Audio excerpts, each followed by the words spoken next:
Extracción del cobre.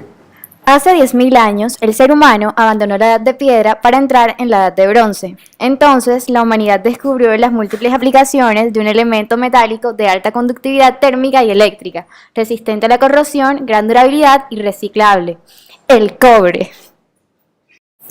El cobre tiene tres menas principales, que son la bornita, que contiene 63.4% de cobre.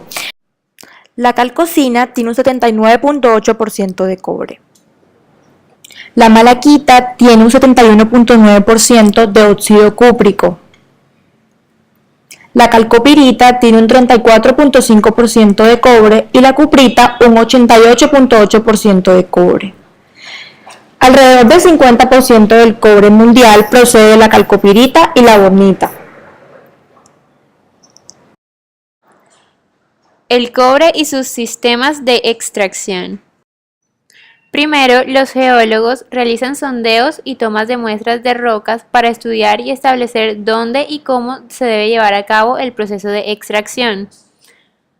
Para obtener el cobre puro se deben extraer rocas de las minas o yacimientos para su posterior procesamiento. Esto se puede dar de dos formas: extracción a cielo abierto, cuando el cobre se encuentra en la superficie o cerca de ella. Se realiza la extracción a cielo abierto, es decir, una excavación de tierra con forma de anfiteatro que consta de diferentes alturas o niveles llamados bancos.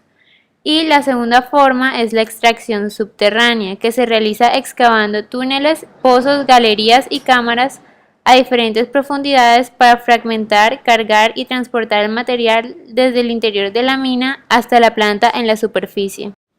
De cualquiera de las dos formas se siguen 4 pasos. Primero, perforación.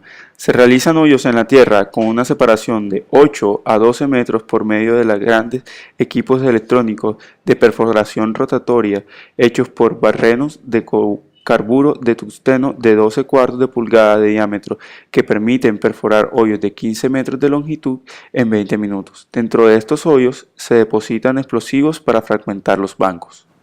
Tronadura.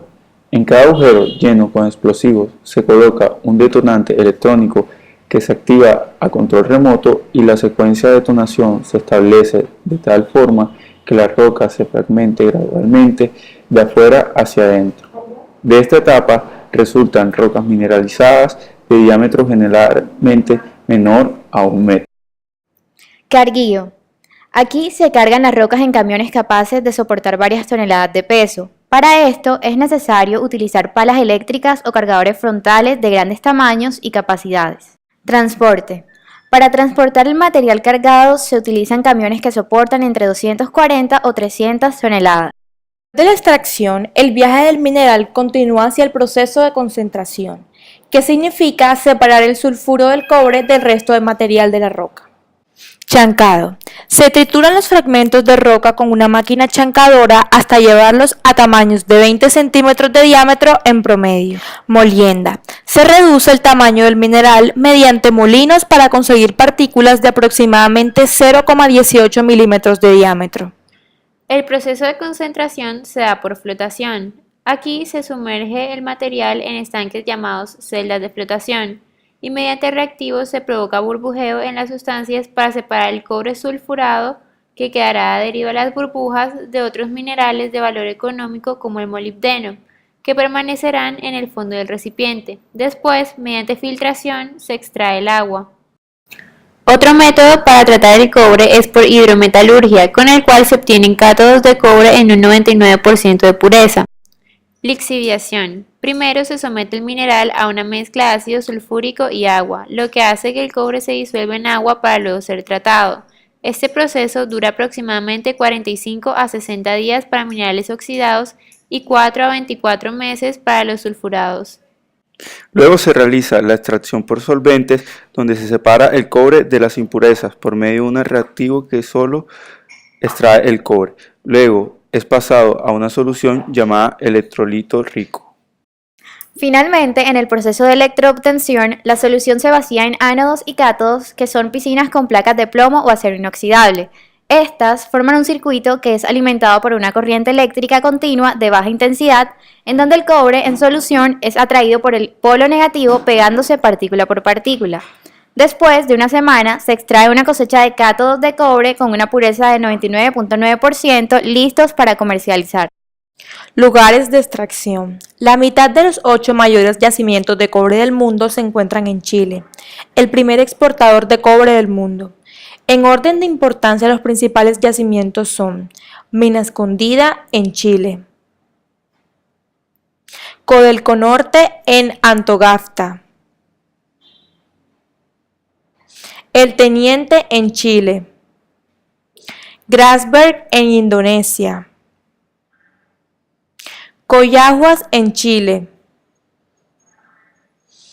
Oyu-Tolgoi en Mongolia, Buenavista en México, Cañón de Brigham en Lake City, Estados Unidos. Las minas a cielo abierto usan en promedio 20 millones de watts por tonelada de cobre producido. Los usos de minería consumen cerca del 20% del total de energía requerida. La molienda el 40%, fundimiento y refinamiento 40%. Pero con tecnologías eficientes el consumo de energía se puede disminuir hasta un 29%. Los costos dependen de la característica de yacimiento, calidad de depósito, tipo de extracción, entre otros.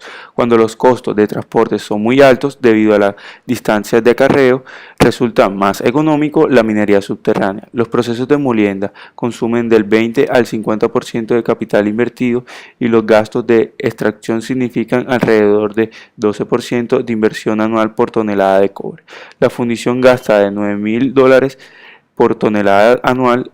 El electrorefinamiento alrededor de $1.000. El cobre se puede reciclar sin perder sus propiedades y resulta más barato que extraerlo de minas, ahorra hasta el 90% del costo original. Además, durante el reciclaje no se producen emisiones dañinas para el medio ambiente. Aleaciones. Bronce, aleación de cobre más estaño. Se emplea en baterías eléctricas, fabricación de llaves, válvulas, tubos y uniones de gasfitería. Latones, cobre más zinc. El latón es más duro que el cobre y resistente a la oxidación. Sus usos incluyen desde armamento, ornamentación y fabricación de cables. Cobre-níquel. Tiene excelente resistencia a la corrosión, especialmente en agua de mar y en altas presiones. Se emplea en fabricación de material de telecomunicaciones, piezas para instrumentos y artículos de grifería.